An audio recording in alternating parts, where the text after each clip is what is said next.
Ladies and gentlemen, welcome to the Above the Bar podcast, where each week we belly up to the bar with a new guest, find out what they do, who they are, and what makes them great. So sit back, relax, and enjoy.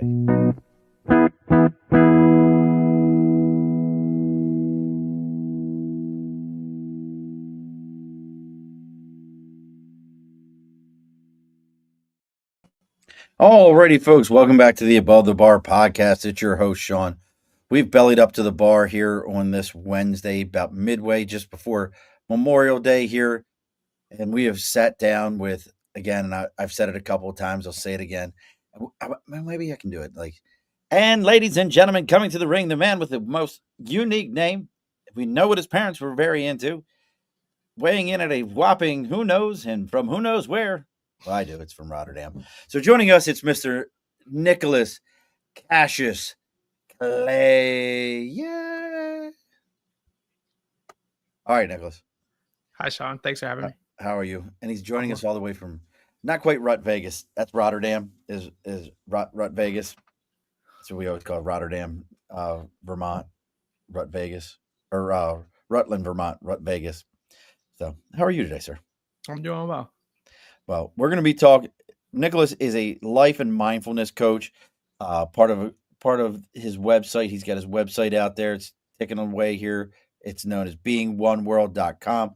We're going to be talking about, are you healing or are you coping with whatever issues you have?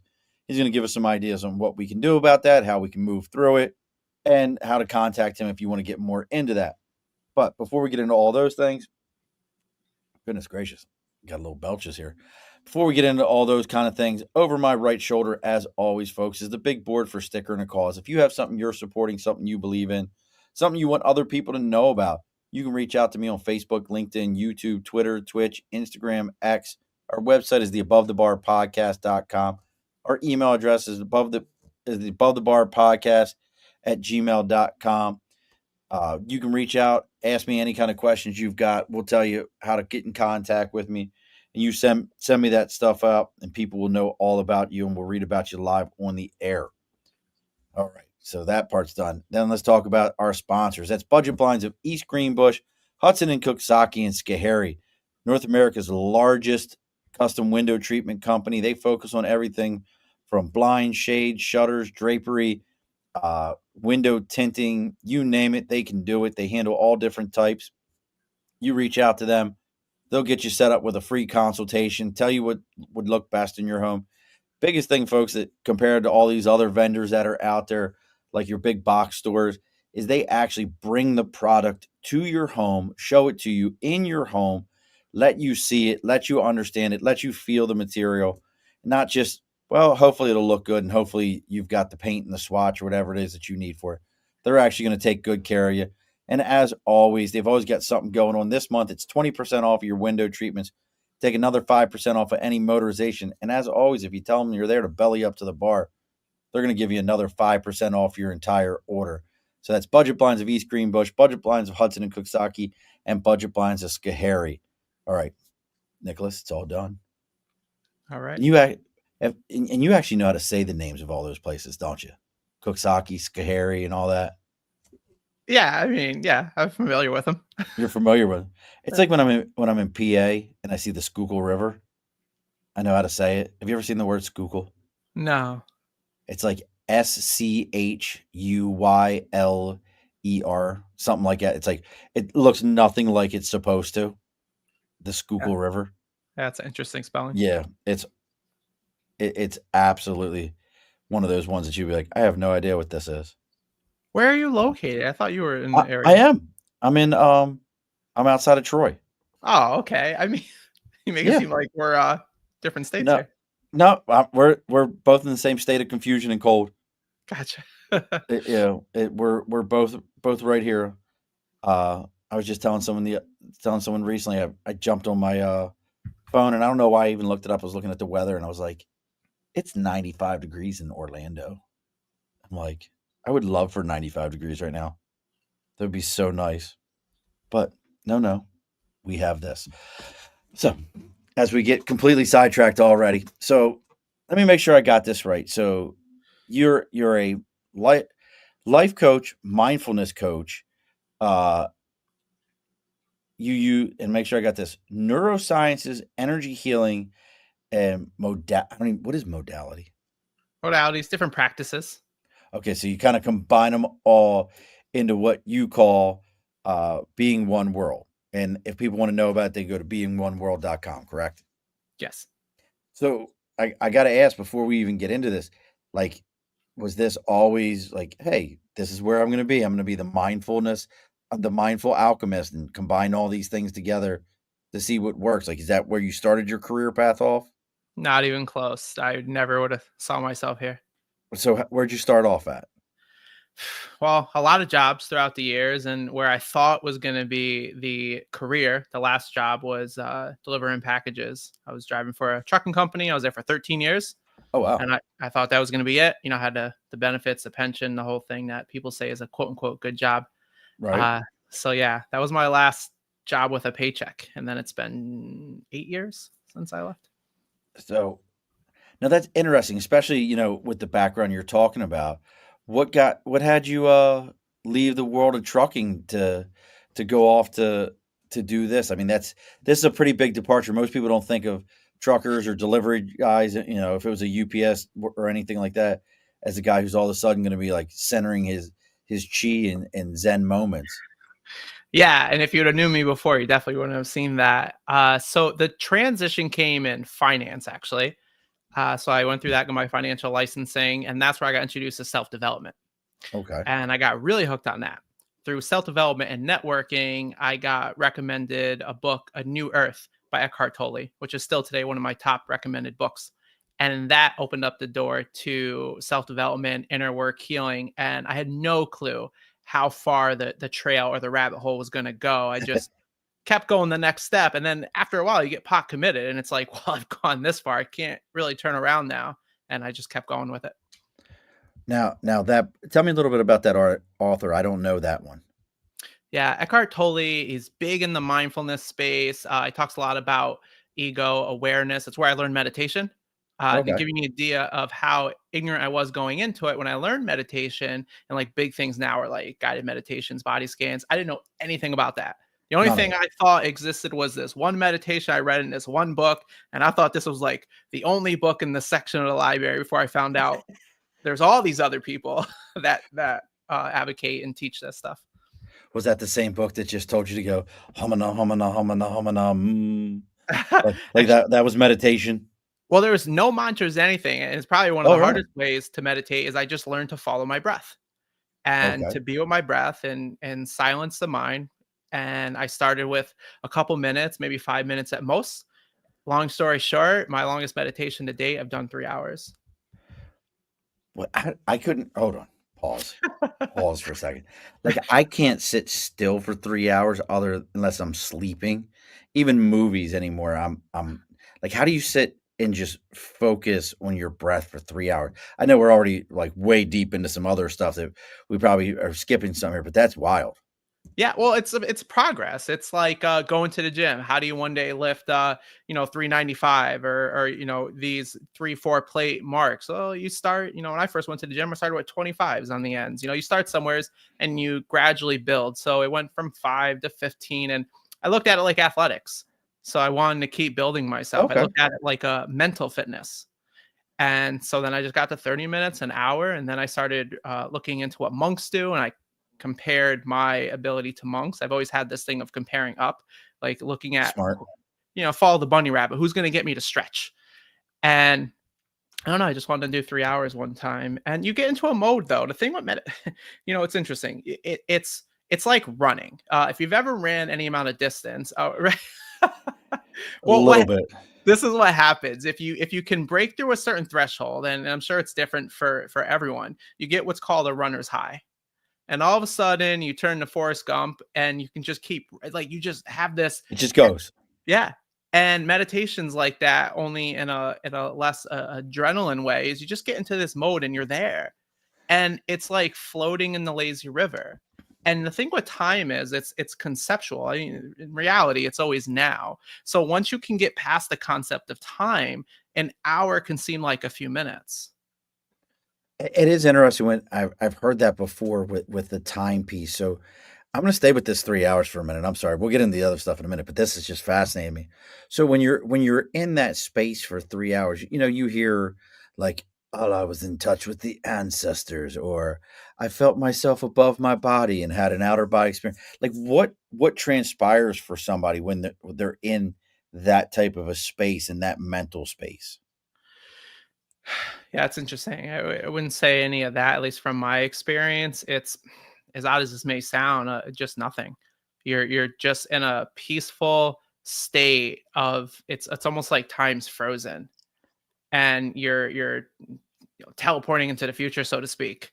And you just when the timer goes off, like I would always set timers just so I didn't get carried away or miss anything because you can't tell how much time's gone by. It goes off and it's just like, oh, I'm done already. It's you can look at it this way. If you're engaged in anything, maybe take a, Right. a smaller block. If you're watching sports or something, or if you're playing something or playing a game, you may be surprised on how fast time goes because you're so engaged. So it's similar to that, Okay. only having engagement of single point focus of of nothing. So you're looping. You're essentially becoming aware of your own awareness, and that loop sustains itself.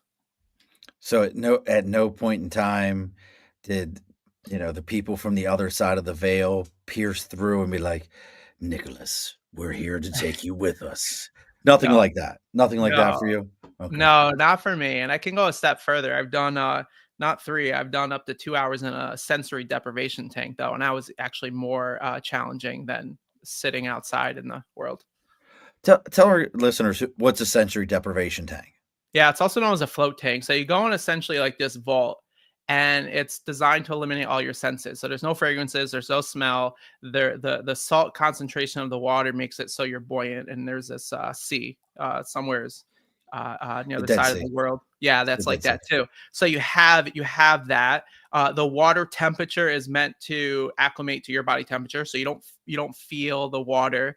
Right. You optional to turn the light off because for some people that's a bit much. So there's no sight, there's no sounds, there's all your senses are eliminated. And the closest I can describe it, at least for me, was like you're just at that point a floating brain. And that is when you're truly just with yourself. I don't know if I mean, that's interesting. I don't know if I could do that. Look, for those of you that are out there watching, listening right now, if you have questions for Nicholas, you want to know about some meditation processes, some self-healing processes, maybe you've done some, you have some questions, let us know. Make sure you're hitting that like, share, and follow also, especially if you're on and whatever social media platform you're on. That's how this thing grows and changes, and that's how the algorithm hands it off to other people.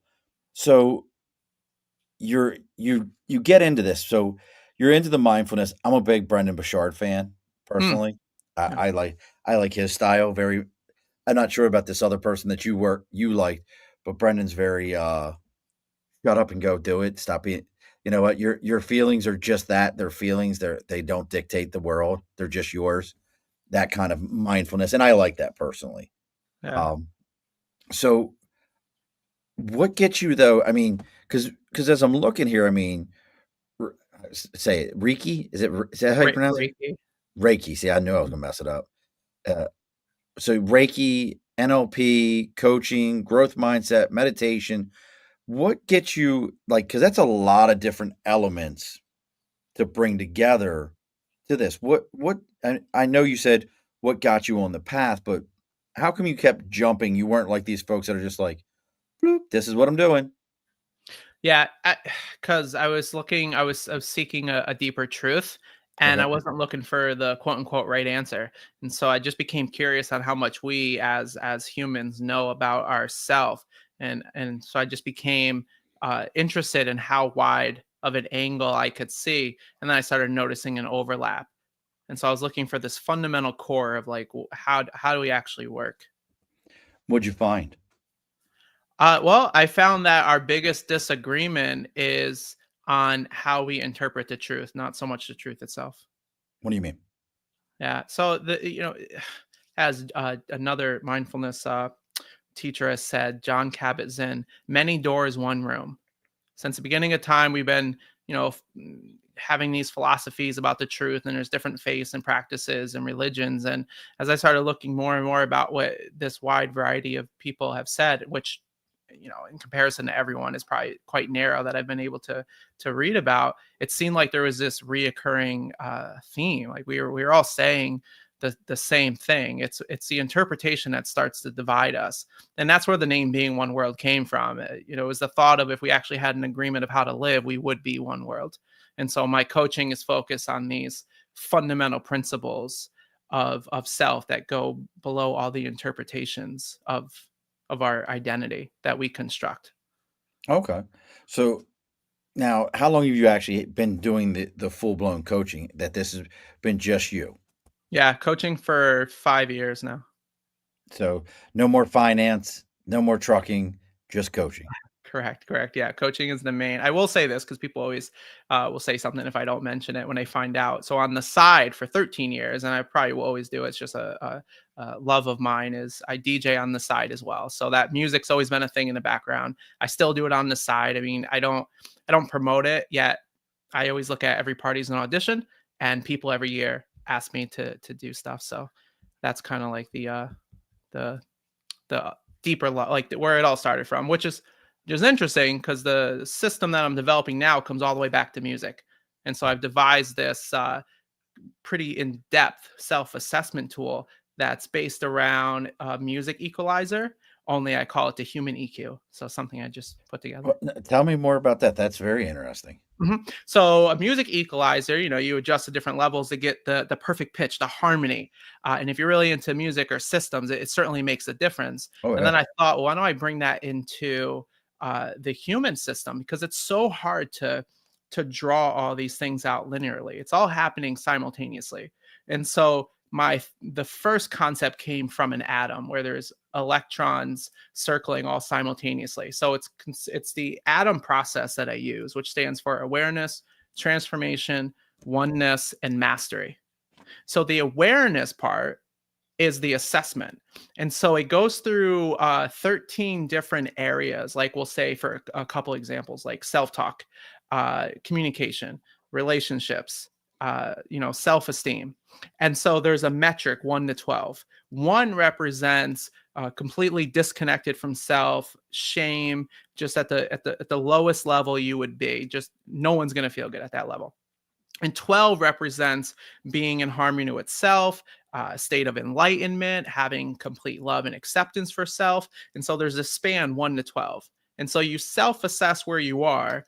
And then at the end of the assessment, there's a final EQ board that's blank that you then draw in all your sections Oh, together. neat.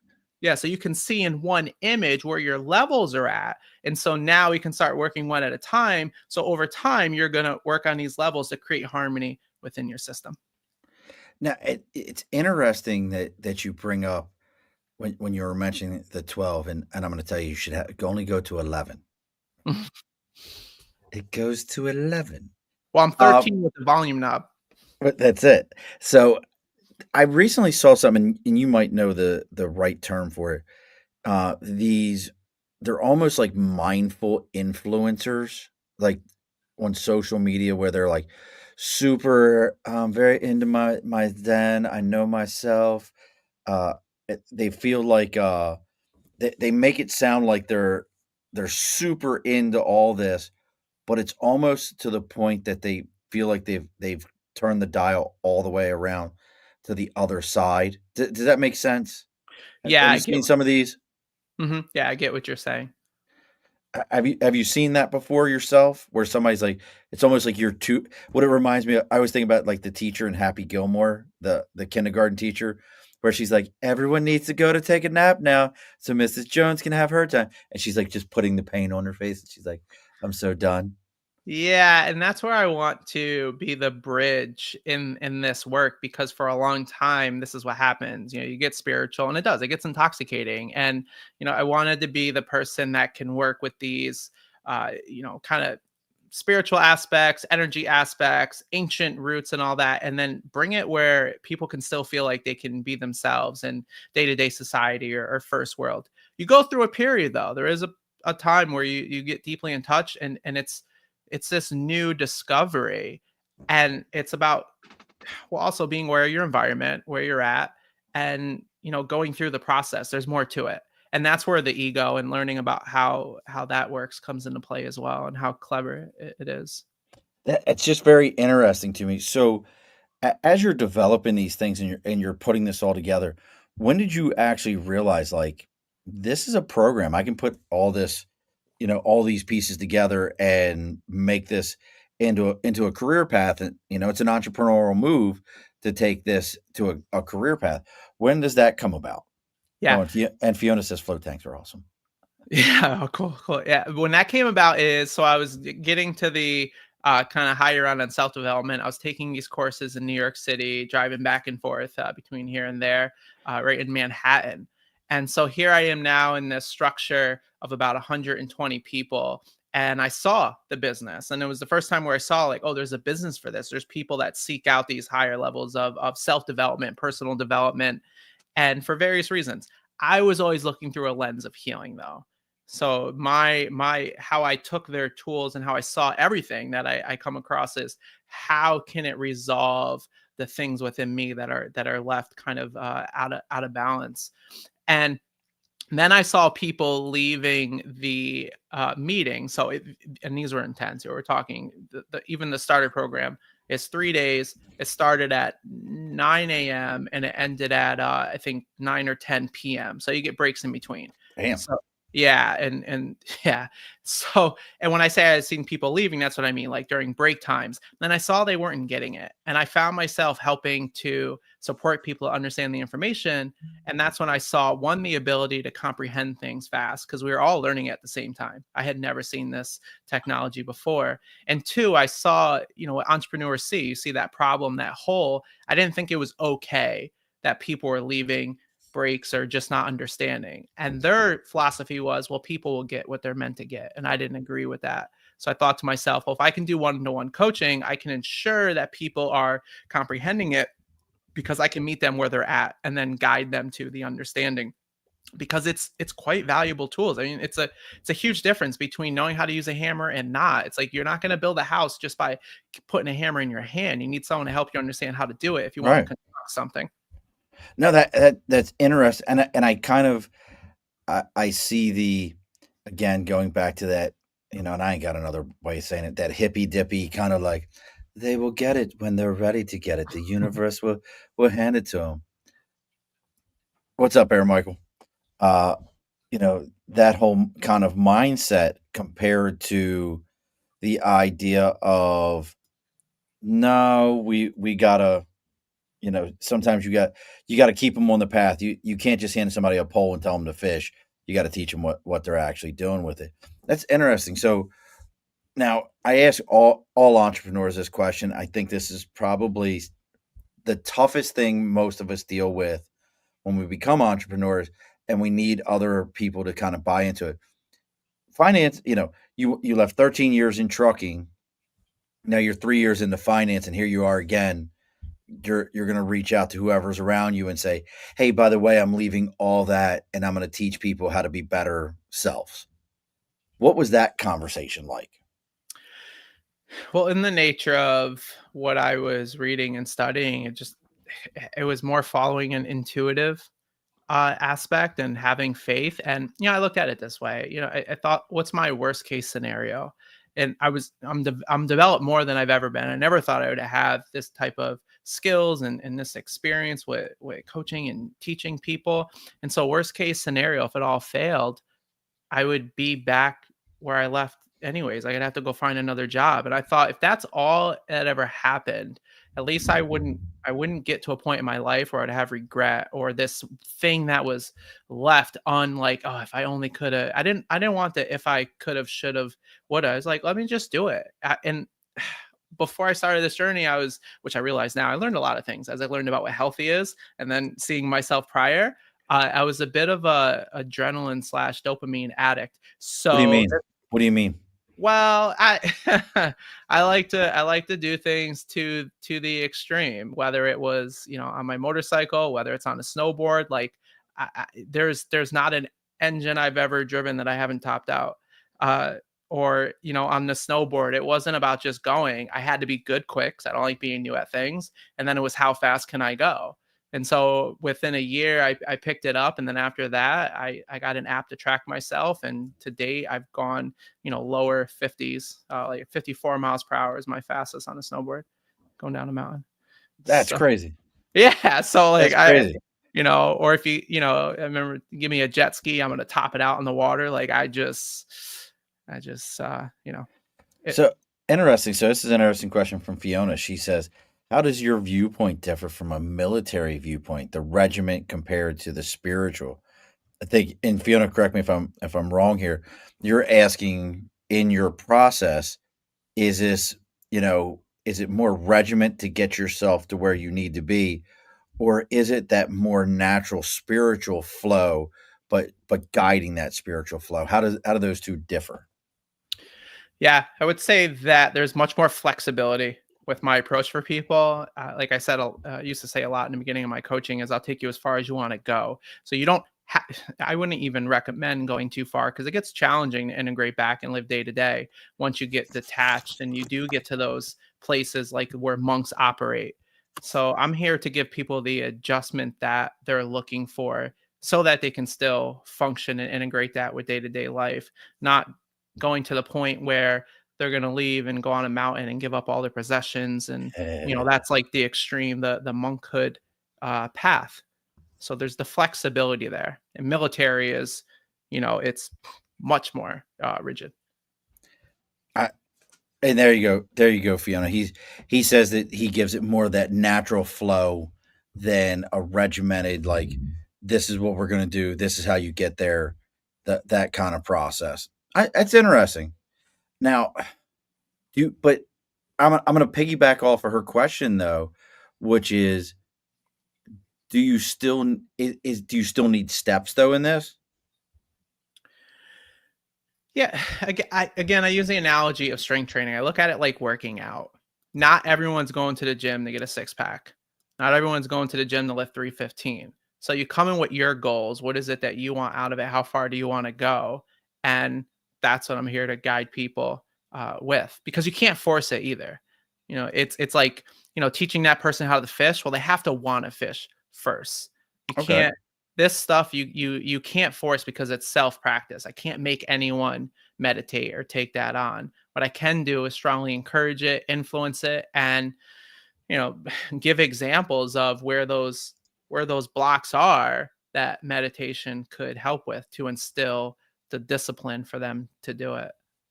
But I mean, if they're coming to you and saying, "Hey, Nicholas," and real quick here, folks, if you want to know what Nicholas has got going on, or maybe you're curious about his program, how you can be involved, it's beingoneworld.com. Make sure you're going, check it out. We'll talk about a little more about what's on the website in a moment. Oh, Fiona's got another question here, real quick. Is there a natural progression you see in some people? Like how do you see people progress? Is there a process that makes you say, okay, there's the next step. You hit that next point. Now we can move on. Yeah. Actually, one of my newer clients is taking on the information really well. I was actually surprised on when they came back. I can tell by their comprehension. I can tell by their application. So how they share that they're actually using it. And a big indication. This is the best marker I think, and we all have for healing is our triggers. And so when those go away, you can tell that those areas have been restored, or it's like the landmines of our mental space. When they get disarmed, then it's been applied properly. So there is this unwavering truth that we all have inside of us. You can't fake the resolve of the work. So I can tell in that regard, the reactivity will start to dial down. You can tell in someone's demeanor, how they connect in the meetings. There's these tells, and some of them are intuitive as well. That's pretty neat. Real quick here, gentleman named Matt Moses. So for those that know who my brother is, my brother Justin's blind, and he says, "Hey, I'm helping your brother Justin through Be My Eyes." You have to tell me what that is, Matt.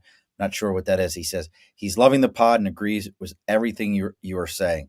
That's pretty neat. My brother has benefited from some of these kind of things going through that process. He wasn't born blind. He lost his sight later in life. So, but so now I don't want to sound like the pessimist. I always want to sound like the optimist. I do believe I'm the guy who walks past everybody smiling because I used to be the Marine who walked past everyone with the grimace on my face and didn't realize I was doing it. I was just being a Marine. But one of the things I'm curious of, and I actually heard this from a pastor in my church, was he was used to always say, "Be careful of the person who comes in and wants to be involved in everything and knows everything super quick, knows who everybody is." How do you feel with something like coaching like this? Those people that are, like you said, like, oh, they're picking it up, they understand it, they got it. Is it the other side of their personality that this is what they're actually trying to work on? Is instead of enjoying and figuring out the moment, they're too busy trying to achieve the moment and complete the moment. Does that make sense what I'm trying to say? It does. That's a great question because I've experienced that myself as well, and so it's actually great timing as well. If you continue on the path, and what I love about this path and the things you learn is the way the guidelines are and the indicators, they're unwavering, they're fair for everyone. So what ends up happening is life will naturally humble you. And I don't know if there's a skipping of that process, and I don't think there has to be, because those are the deeper aha moments where your ego is fleshed out. There's all it's such a layering process or a spiraling process. So that might be ingrained in the personality. It's important to remember, though, that personalities are mainly developed from survival and protection and defense. So oftentimes people don't know they're doing it, or there's no malice intent. They're just being what they know to be. And this process and the way that I coach and offer people, or anyone that gets into self development, you're expanding outside of anything you've ever been. So there's going to be some turbulence through the transformation process. Okay. I get that. And again, folks, if you want to know what Matt's got, or Matt, God, if you want to know what Nicholas has going on, it's being oneworld.com. So how, if somebody's out there and they're like, you know what, this program sounds like something I would be interested in, or a program that I could work with, how does somebody even reach out to you? Yeah, the best way is through the website. And then right on the top there, the header, it's going to say schedule a discovery session. And so there's no cost to that. So you get 45 minutes just to connect with me and see if it's something that's gonna work for you. And that's really the easiest way to get started. Is just getting to know one another and see what they're here for. And usually I'll most of the time there's always room for 10-15 minutes of making a little movement so they can get the experience of the precision of what I can offer them. Okay. Now, I mean, now our topic for tonight was, are you healing or are you coping? How can, with your experience doing this for 5 years, uh, understanding what's going on out there, how can you tell from your coaching experience if somebody is in their healing phase or they've just found ways to just deal with it? hmm if you're focused on healing, you become much more self-aware. So you stop blaming so much the external and you start looking within on how you can adjust or change. Another indicator is the triggers. If things are still coming up, then you're more or less masking it as opposed to addressing it. So it's like the difference between looking to escape as opposed to looking to confront.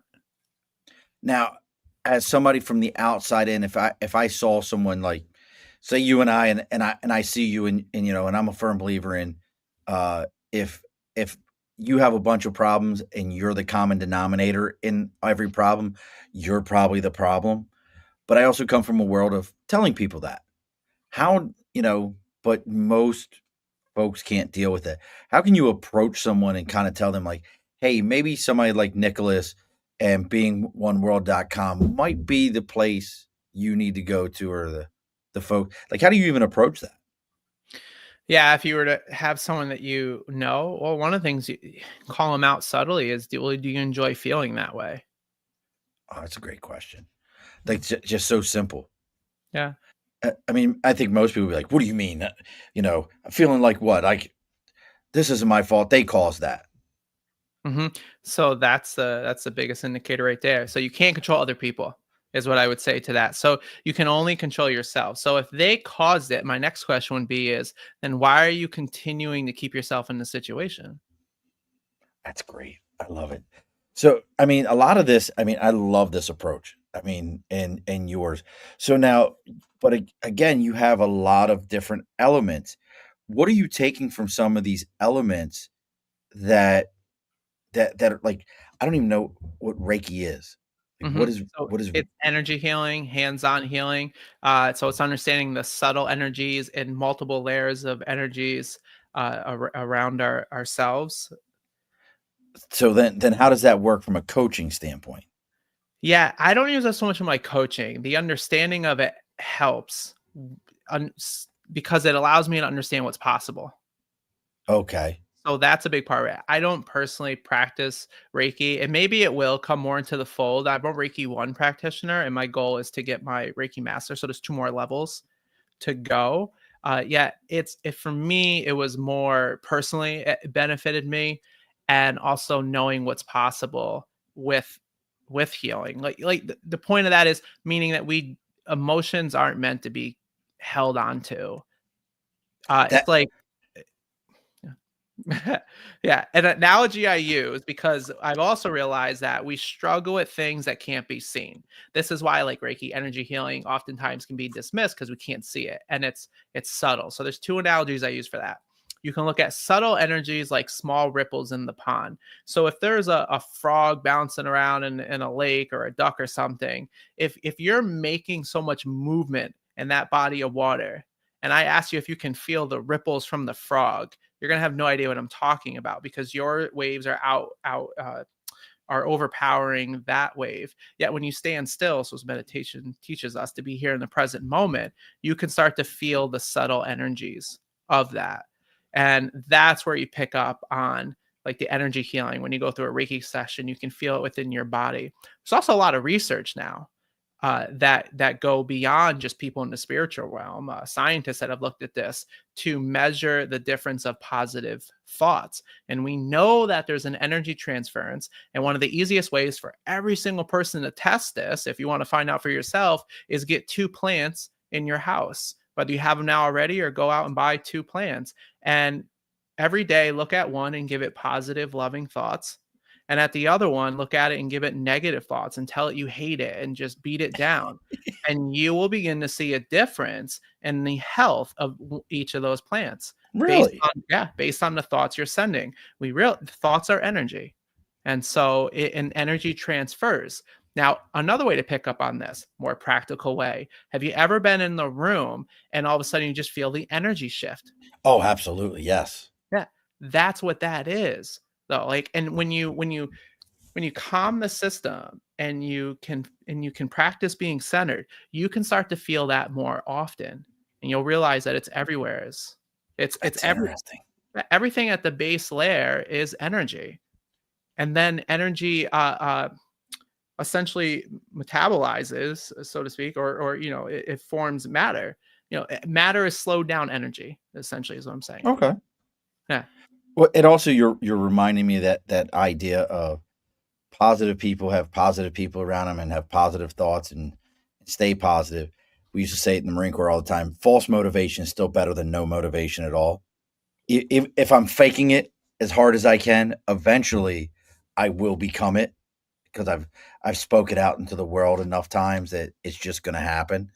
Which is interesting. So, what are some of the obstacles then that you see for people when it comes to even getting involved in this and saying like, "Hey, I know I need this type of coaching or I need this type of person in my life to make me better." What are some of the obstacles you see for people? Yeah, they're scared. They're scared to look within. They're scared to address the wounds that are there because for true healing to happen, oh, and that reminds me of my other analogy. It has to be felt. It has to be fully felt, fully processed. And so that's fearful because then you have to go back to the very thing you've been avoiding for X amount of time. Uh, the other analogy I think that works really well, going back to the physical, we do a lot better with than what we can see, is food. We eat food, Mm. goes in our body. So it's getting processed. And we know on the other side of it, it comes back out as waste. Well, if you didn't go take a number 2 for about a week, that would be an issue. All That would right. be a problem. Well, why we think somehow there's something different with energy and with emotions. So what's happening is a lot of people are emotionally backed up. They're emotionally constipated. And so that energy is not being processed. What you lose out, though, is one of the most fascinating aspects, I think, of human development is our wisdom. We gain wisdom through processing those events. Another person that I've learned a bit from is Dr. Joe Dispenza, who says that wisdom is memory void of emotional charge. And so when you Oh, I can like that. process that, that's the lesson to learn. If you store it, then you stay forever in resentment. And we can go down a whole medical conversation of how that's just bad for the system, builds up stress. Stress is not good for the cells. That raises cortisol levels. And then, these are things that can end up being cancer or issues down the road. And this is where Eastern medicine comes in, that understands how the organs connect to different areas of the body, different emotions. And this is where acupuncture comes in, and it gets into the whole field of it. No, that's that. Say that analogy or that phrase one more time. Wisdom is. Say it again. Wisdom is memory void of emotional charge. Yeah, you've learned from it. You know what it means, and you can move on from it and use it to better you. That's awesome. Look, folks, if you're out there watching us right now, again, like I said before, make sure you give this a like, share, follow. Oh, look, hi, Lori. I don't know if she's still on there on Instagram. That's my cousin's wife. Oh, nope, she popped off already.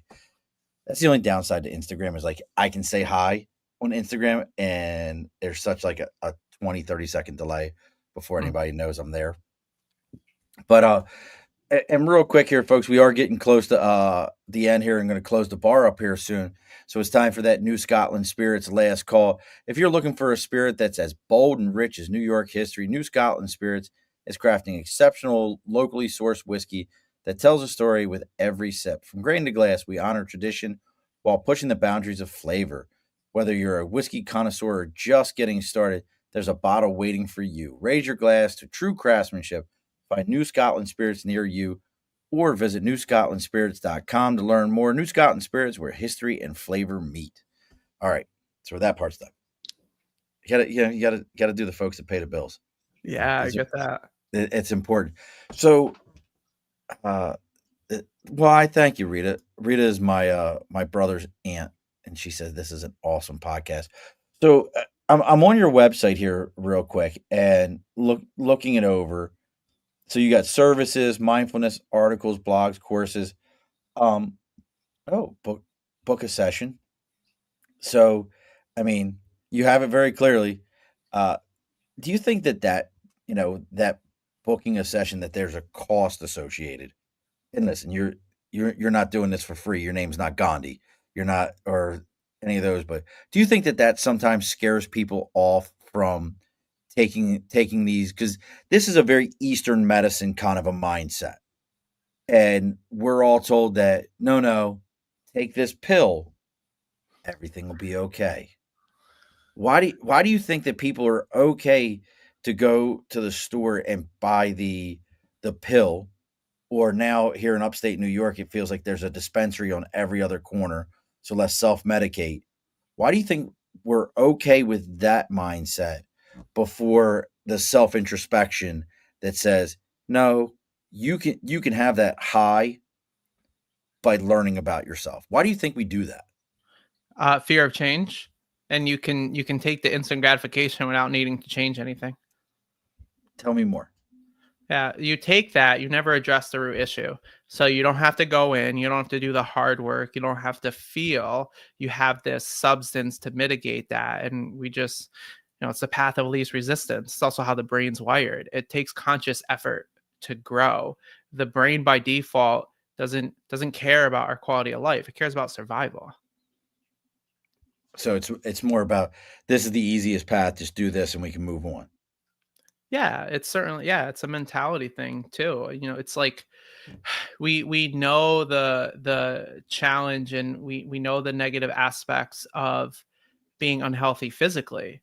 Why doesn't everyone have a gym membership? Why doesn't everyone do, it's the same kind of thing. It's a certain mentality that wants to grow, that wants to invest more in themselves. And it's like, it's an investment. Most people aren't actually used to investing in themselves either. It's like, how come everybody's not invested in some way, shape, or form in the market? Yeah, Yeah. it's short-term thinking. they do this with kids. They do the marshmallow test. You can tell what kid has a mentality that is going to understand delayed gratification or most likely to be wealthy by giving a kid a marshmallow and seeing what happens. And the Tell me, I kid, don't know what this is. What is the marshmallow test? yeah, so you can do this with young kids or really with anything. You just give a marshmallow and you see who waits and you see who eats it right away. And then after a period of time, I don't know if there's a standard to it. Say you wait 20 seconds, the kids that wait now get another marshmallow. So they just doubled. So it teaches delayed gratification. And not Marshmallow every compounded interest. yeah, and not every kid will wait for the second marshmallow, and so that's it kind of goes back to why would you take the pill first? Well, those are the people that won't wait for the second marshmallow. They don't have delayed gratification, and that's what you need for this. It's not instant. That's genius, dude. Like I've tried to figure that out myself many times. Like, why don't people take the time to do these things? Why aren't they interested in figuring this out? And I never thought about it. It's not instant. It's not right now. I just need it. It's Mhm. the effort. It's the effort versus the result. Don't Yeah. don't mistake the two. And that gets into a lot of people develop a fixed mindset by default out of the mind protecting itself. And so a fixed mindset thinks of itself already as a finished product. So now the issue with that is if they see that they have to put an effort towards something, that then invalidates their identity, their ego. So it's like, well, if I have to put an effort, then I'm not good enough, or I'm not smart, or I'm deficient in some way. And so that's the challenge with having a closed mind is now it is confronted by anything new or challenging because it thinks of itself in a limited capacity. So any growth is then threatening because it's saying that, well, I'm not good enough as I am, because it doesn't realize all it could be. Dude, that's genius. Like, wow. You're opening my eyes to a lot of different ideas and concepts here. How about have you had anybody, you know, and we're gonna tap into your entrepreneurial side of this for a second. Have you had anybody come to you where you're like, I can't help you and I don't want to help you? You don't have to tell me their story if you don't want to, but somebody that you had to be like, I'm not the right person. You actually need psychiatric help, not self help. Yeah, that's an interesting question. Well, early on, I would take on anyone because I was a little naive thinking that, this was the magic key and like anyone could benefit. And then I started experiencing those that just had much more deeper things going on. So in a way, yes, I've kind of gotten to a point where I realized like this person isn't taking on the information and I'm not being any benefit to them. It's just it goes back to you can't force it. It's just not going to work because I don't think they want it to work. And Rita says she's 61, no meds. Word word on diet, don't take the pill. It affects other things and causes more problems. I had an uncle that was like it. His big thing, dude, we could get in a whole conversation. His big thing was tooth fillings and cancers. Hmm. And I was like, what are you talking about? He's like, they put a metal cap in your mouth. They put a metal filling in your mouth. You're now, every time you eat, that metal is in there. Parts of it are digesting into your body and being absorbed into your body. You're now taking in a metal that you're not supposed to have. And he was like, I don't know where he got all of his numbers and all that. But yeah, he was all about that. Oh, work on diet. But yeah, he was very like, and he lived to be in his mid late 80s before he passed. But he was very into like, don't fillings was like a weird thing for him. He's like, no bueno. So, but that's another question though, is have you ever, well, not have you ever, but that pushing people towards the other side of like this type of mental health, I guess that's what I'm trying to get to, is where does this fall in the mental health category? Like, is this more like I'm stressed at work, I need to get through this, or hey, I had a trauma, I'm trying to get through it? Like, where does this mental health fall into compared to the person who, hey, you've been diagnosed as clinically depressed and you've got some higher level, I don't even know if higher level is the right term, but where does it differentiate between the person who needs this and needs, more intense?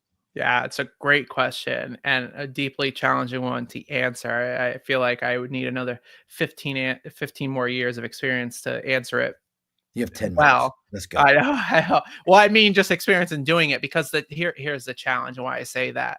Because the medical field and the system is taught to analyze, diagnose, put you in the box. And then you need to have that box because that needs to match up with DSM book for the insurance on how to bill out. And it becomes a business thing, not a healing thing. And so then you have those of us on the holistic side that not licensed therapists. I'm not in a licensed field, yet we have these just human ancient techniques and a lot of study that shows a lot of these boxes are not as finite as the field benefits from. So that's kind of answering not fully your I get question, it. answering a little bit. And that's what I mean. Like if I had another 15 years of experience, I could really get clear on it. Of course, I got to be careful on how I can answer that question. I will say this though, and I'm happy to say this, and there's plenty that backs this. Most people that have it goes back to the quick fix, goes back to how you can bill out. It takes more work to do the natural way. Most people that quote unquote have anxiety or experiencing an unaddressed worry that happened once upon a time, it started looping in the background. And because they couldn't source it or find it, they continuously get triggered. And then their body starts reacting, which then reloops it back again. And then they have this thing called anxiety. And the challenge with the brain is it's like a computer, it's coded. So the second you tell yourself you have something, then you're going to have it. I mean, this is the whole essence of how the placebo effect works. You can take Yes. a fake pill and then all of a sudden you feel better, which is proof that the body and the mind have the capability to heal itself. If the belief and the possibility is there, it also has the same possibility to give itself its own disease if you believe that the disease is there. One of the most fascinating cases of this is phantom pregnancies. I've heard about that where people are like their body actually starts to create like their belly bulges, their their chemical makeup changes. Yeah, I've heard of that before. Yeah, Interesting. yeah. And Justin's having little problems sending messages, texting me, says uh, that he actually, when you're talking about the energy, he can actually feel if somebody puts their hand about an inch above his hand, he can actually feel that energy transferring between the two. He also kind of reiterated what you said. He said, people are who they are, and they will try to go back to what's easiest for them in that sense. Brother, this is fascinating to me because what you're talking about is such a fundamental, like, this takes a different level of work than just popping a pill. Hmm. And Yeah. and I'm when you brought up anxiety, I used to say, "Oh, I have anxiety. I have these problems." And then I learned that and this is gonna piss somebody off, and I'm okay with it. I'm really good at it. I'm good at pissing people off. You can't have anxiety unless a doctor diagnosed it. Guess what, folks? Unless you've been clinically diagnosed, you can say you have something, but until someone diagnoses it, you don't have it. Mhm. You think you have it. So unless you're actually, and that's what and I'm curious in your line, how many people come to you and say, well, I have anxiety. I have imposter syndrome. I have this, I have that. And then come to find out, no one's ever sat down and gone through a clinical process to diagnose this. They just claim to have it. Have you seen a lot of that? Uh, a little bit. I'll say this, that 98% of people that come to me, they're open into the conversation, so they're open to the adjustments. Okay. And one of the cases that I love referring to the most is someone that was experiencing anxiety, and we made some adjustments. And when I say that, I mean like panic attacks were a monthly, if not weekly thing. It was there. Like it was And real, yeah, diagnosed real. I can't remember 100%. I have to look back at notes actually if it was diagnosed. Yeah, the panic attacks were real. It was to the point where those were happening, and so I'm not sure if they. I do have another client that's on medication. I mean, I have people that are But do you on understand what medication. I'm saying? Like a lot of people want to be like, so I have anxiety. I can't handle this. And then you come to find out you're like, no, you're just having a bad day. Yeah, I usually don't get those because that's more in the victim mentality. So you want to Right. kind There it of is. have That's what I was looking for. That's what I was looking. Yeah, you want to have that, even if you're diagnosed. So again, it goes back to the medical system. Well, diagnosing, it's also subjective. Like there's no scan that's going to show it in the brain. And if you say that there's a chemical imbalance, again, the chemical imbalance is secondary to the mindset, to the thought process that creates the chemical imbalance in the first place. The source of everything is energy, is thoughts. And like we know, if you give someone a hug, it releases serotonin. Well, it's not, that's a chemical that got released because of something we did. And so another thing that's important to understand is that 95% and give or take a percent of our mind is unconscious. We don't have that much access to the mind that we like to think we do. So when I say things are running in the background, just like a computer, there's a lot of systems running in the background. So you certainly can experience anxiety and it can all be real. And you can maybe see the chemicals coming through the brain. That still doesn't mean there's not a feedback loop that's just running there. And it's this kind of work, that practicing of awareness that takes a flashlight into the labyrinth of the mind. And then you can uncover these things that are running, which is what I've done for people. And when you make the unconscious conscious, then you have power of it. And a lot of times that alone will dislodge it. You just didn't know where it's hiding. See, I love that. It's interesting because it's like saying sometimes people's brain have the what is it, the 404 error. Your computer, like Yeah. That's really your good. brain showing a 404. I get it. I get it completely. Well, look, folks, make sure you're out there and you're reaching out and seeing what Nicholas. I love your lad, dude. And let's get this out here. Was mom and dad like? Was it mom or dad that was the big boxing fan? Yeah, so we don't have the time. That actually came from a pain point. So I changed my middle name. That was part of one of the Oh, deeper, really? yeah, that was part of one of the deeper pains that I had to go through. And so at the time, that was before I started the work. So it was more of a hurtful reaction for me to do. Wow. Oh, so it was more of like coming after somebody. Like I'm going to change my middle name. Yeah, it was me taking the last piece of myself that is associated to my father and wanting to remove it. Interesting. That's very. Hmm. That's a whole nother episode. It sounds Yeah, like to me. yeah, yeah. Like do I've do dug you and out. do you and I need a session where we can sit down? My sessions always involve bourbon, though. I'm just going to let you know that now. That's how it. And then at some point, we're like, "Fuck them," and that's what's going to happen at some point. Well, look, folks, if you're enjoying what Nicholas has going on, again, make sure you're checking out beingoneworld.com, seeing what he has happening. Rita's loving all this. Uh, Seeing what he has happening. You can set up your session.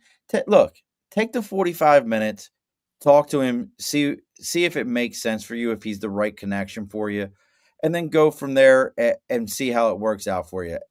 I can't tell you enough how much that little first step will make a difference in your life, even if it's just the first step to go, this makes sense for me. I should follow up on this more because there is no help better than self help. I started it probably almost a year and a half, 2 years ago with Brendan Bouchard, and I love his stuff. And listening to Nicholas, I'm going to take a deeper dive into what he's got going on. But if you're just finding us through Nicholas or Nicholas through us, make sure you join us next Wednesday, 8 p.m. Eastern Standard Time. We do this every Wednesday. Great name. Her name is Maiden Manzanal Frank. She's an international leadership speaker, author, and consultant on strategy and change. She supports purpose-driven organizations and executive development strategies, initiatives, and fosters impact leadership and drives systematic changes in Canadian and international affairs. She's got a book. I can't reach it. I forgot I put it on the other side of the room. But she's got a new book out. She's a featured authority in magazines, Medium, Chicago Tribune, uh, all kinds, like more publications than I can even talk to you about. But her book is called The Provocator: Leadership Approach to Address the World's Biggest Problems. We're going to be talking about that book, what she's got going on next week. Again, join us there. Make sure you pick up a copy of her book. That way you can ask tons and tons of questions, and she can be like, "Oh my gosh, I sold all these copies of my book because I was coming on your show." It could be like, I could be the new Oprah in that way. I'm all about it. I'm just saying. So make sure you're checking her out and seeing that. And as I always say, look, folks, if you're finding me through Nicholas or Nicholas through me, make sure you give that like, share, follow. Find him on social media also at Nicholas Cassius Clay on on LinkedIn. Make sure you're following, seeing what he's got there. He posts some good stuff over there also for you. Now, don't log off on me, Nicholas, after this. We got to talk for just a couple of minutes. But since you have listened to many episodes, you have engulfed yourself in the Above the Bar podcast culture, you know what's coming next, which is the guest always gets the final word. So what is our final word for tonight? The best place you could ever invest is within yourself. Alrighty, folks, be sure to push your stool in. This has been a Second Front podcast presentation found on Apple, Spotify, and wherever podcasts can be found.